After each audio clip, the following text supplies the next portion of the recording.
I want to give you this hypothetical scenario that you might have had happen to you a couple of times in your life. Suppose you're going over to your parents' place for the weekend or for a period of time. Maybe it's because it's a holiday and you're going to spend time with them. Maybe you're in town for a business trip or something and your family lives there. Maybe you're there for a special occasion like a birthday, a graduation, or some sort of celebration. Whatever the case, you, an out-of-town person, are going to where your family lives. And you decide that you're going to pack your suitcase with a lot of dirty laundry because you know they'll do it for you. Maybe where you are, you have to pay to do laundry based on the apartment complex you're in. Maybe you're just lazy and don't want to do the laundry yourself. Maybe your washing machine is broken and you don't have the funds to get it fixed yourself yet. I'm sure we've all done this at some point in our lives where we go over to a family place, and one of the purposes of going over there is to get the laundry done. I know I'm definitely guilty of this. However, I bring that real-life scenario up because I want you to imagine that happening in an NFL game. Seriously, I want you to imagine a player getting their laundry done, quite literally, in the middle of a football game. And I'm not talking about the player's jersey being dirty or needing to be replaced, so the player gets a new jersey mid-game or gets something that will help him out on the field. I'm talking about regular street clothes. I'm talking about the clothes you wear when you're in your residence, or you're out at the bar, or you're in your car. I'm talking about regular, everyday clothes. You go to a city, you give a family member your dirty laundry, and then that family member tosses it to you during the game. So now, not only do you have to worry about knowing the assignment on the field and winning the contest, but you have to worry about whether your laundry is clean, whether it looks good, and whether you can protect it. Because this player right here that you've been watching this entire time is Dallas Cowboys wide receiver Cornell Burbage. And in 1987, he did one of the most bizarre things that you'll ever see a player do in the middle of a game. As not only did he leave the field with the win, but he left with more clothes than any player in NFL history. Not that there's a record stat where this is kept, but if there was a record for highest clothes acquired margin over the course of a game, Cornell Burbage is at the top of the list.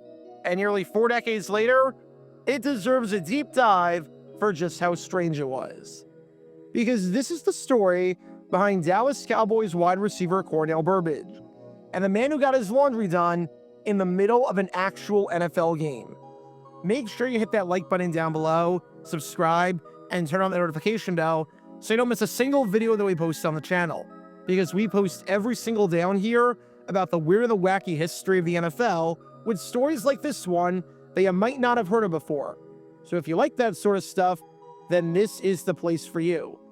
Thanks in advance for liking and subscribing and growing this community of football lovers. And with that in mind, let's talk about the receiver who played for the Big D, with the D not meaning Dallas, but rather dirty laundry. Before I talk about the actual incident in question and just how bizarre it was, especially when it came to the execution, we need some context to understand just who Cornell Burbage was, and the game that he was playing in. Because this story makes a lot more sense when you realize the era that this was. It's October 4th, 1987. It's the 3rd game of the NFL season, and we find ourselves at Giants Stadium for this interconference battle between the New York Jets and the Dallas Cowboys. On paper, this should have been a really exciting game. It was the first time that the Jets and Cowboys were playing each other in nearly a decade, as they hadn't met since 1978, in a game that you can learn more about by clicking the card in the upper right corner. It was a game between two teams that were constantly in the playoff hunt, and two of the most formidable teams of the 1980s thus far. And seeing as the Jets were undefeated to start the year off, and the Cowboys were 1-1, and looking like they were in pretty good shape after knocking off the defending champion New York Giants, this should have been a fun matchup. Hence why John Madden and Pat Summerall were on the call. The problem is that, as you might have been able to tell based on the plethora of empty seats, this was when the strike was taking place. These weren't the real New York Jets, and for the most part, these weren't the real Dallas Cowboys. This was the first week of the strike games, where replacement players came in for the picketing players on strike and took over.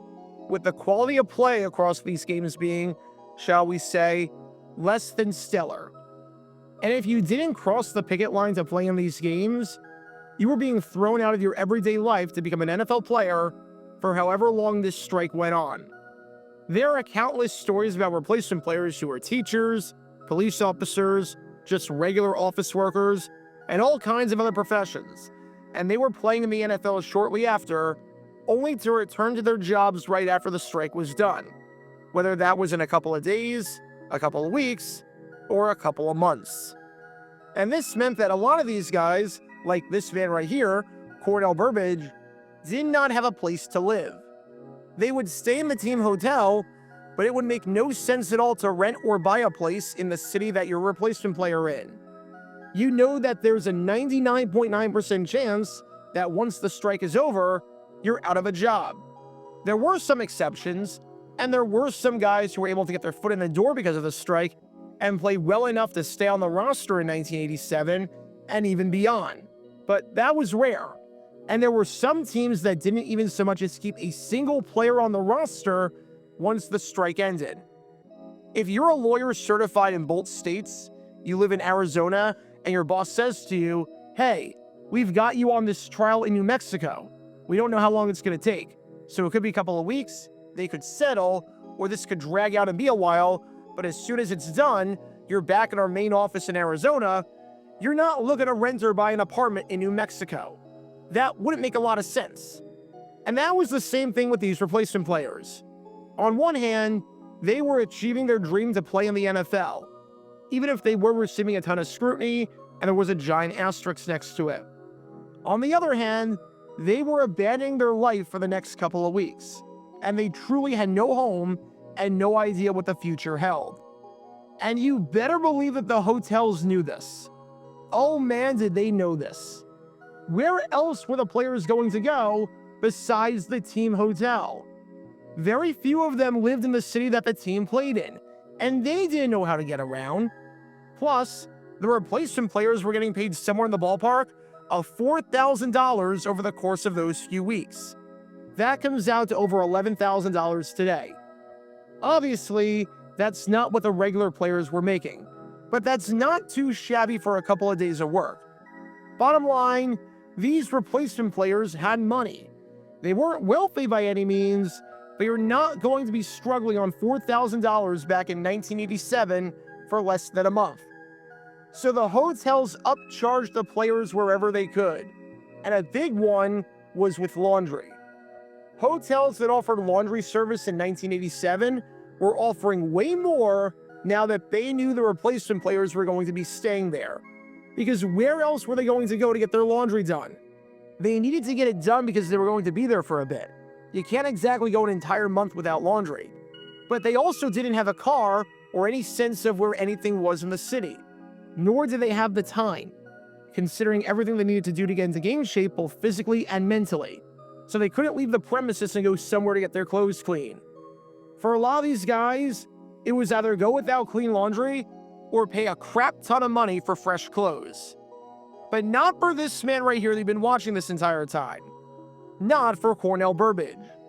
Because Burbage, despite not living in Dallas or anywhere near the area, had a brother that lived in New Jersey. And that's when the light bulb idea came into Burbage's head. What if I bring all my dirty laundry to New Jersey with me when the Cowboys take on the Jets at Giants Stadium? I have my brother pick up my laundry sometime at the team hotel, and then have him give it to me at the game. That way, I don't have to pay the crazy prices that the hotel is charging, and I get to have a fresh pair of clothes for however long the strike goes on without having to spend a dime of my own money. It's a crazy strategy, but it's one that might be crazy enough to work. Of course, Burbage had to figure out how to get around the NFL's clear bag policy. How would his brother successfully be able to sneak in an entire bag of laundry without raising any suspicions, fitting and folding everything perfectly, and doing this all without violating the clear bag policy? Well, the answer to that question was simple. It's the freaking 1980s, and you could bring whatever the heck you wanted into the stadium. Heck, you could bring firearms into the venue without issue. And if you want to learn more about that, You can do so by clicking the card in the upper right corner. This strategy probably wouldn't work today, but in the 1980s, yeah, this is gonna work. As stupid as this plan would look, because let's be honest, there's no cool way to bring a bag full of laundry to an NFL game, the issue was never going to be getting it into the venue. There was good news for Burbage on this October day against the Jets in multiple ways. Good piece of news number one, the Dallas Cowboys ended up winning the game, taking it by a final score of 38-24. The Cowboys were pretty heavy favorites, seeing as they had some guys crossing the picket line, and they took advantage of a weak Jets team that had no offensive line to speak of, as New York quarterback David Norrie got sacked 11 times. The Cowboys defense forced 5 turnovers, and at no point during this contest did the Jets even remotely look like they belonged on the same field as the Cowboys, as this was a strike game that absolutely felt like a strike game from a quality standpoint.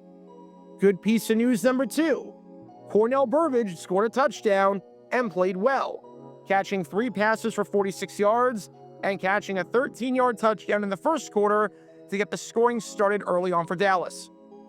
Burbage actually played well enough during the strike and looked solid enough in general that he was invited back to the Cowboys in 1988 and 1989, which isn't too bad for a strike player. Whereas most players had their careers end by the time the 3 strike games were done, Burbage actually played in the NFL for another 2 seasons, and he even played a bit in the World League of American Football, where he put up some solid numbers for the New York, New Jersey Giants.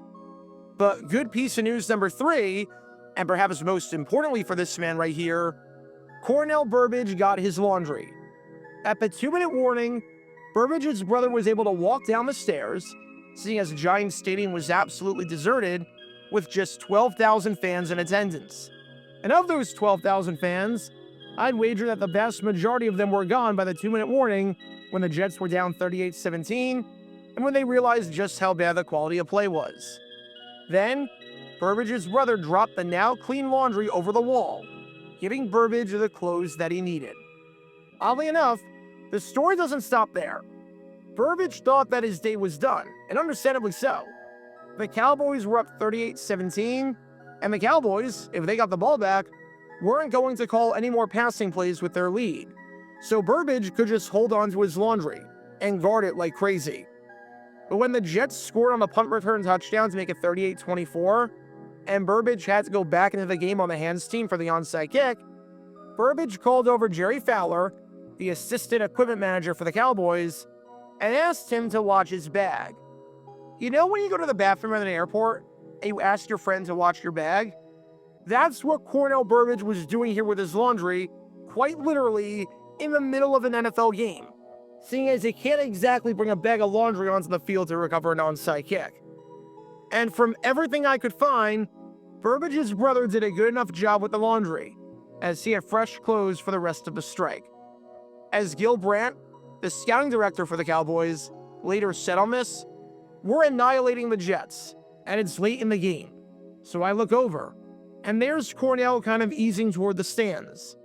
Cornell looks up into the stands and sees his brother. And right in the middle of the game, here comes the drop. The laundry is clean. A perfectly executed strategy, even if it was highly unconventional. Today, I think it's fair to say that we are never going to see anything like this happen again. Players make enough money where they don't need to cheap out on laundry. It's impossible to get down low enough to drop a package over the railing, and it can't even fit all of the laundry today in a clear bag that complies with the NFL clear bag policy. This was one of those relics of the 1987 strike that could only happen during this era of NFL history. Cornell Burbage had some moments with the Cowboys throughout the late 1980s, but his lasting legacy all these years later might be the fact that he became the first and only player in franchise history, and maybe even NFL history, to successfully get his laundry done in the middle of a football game. Because on this October day in 1987, even though the tensions between the striking players, the owners, and the replacement players were incredibly dirty, Cornell Burbage's laundry was not.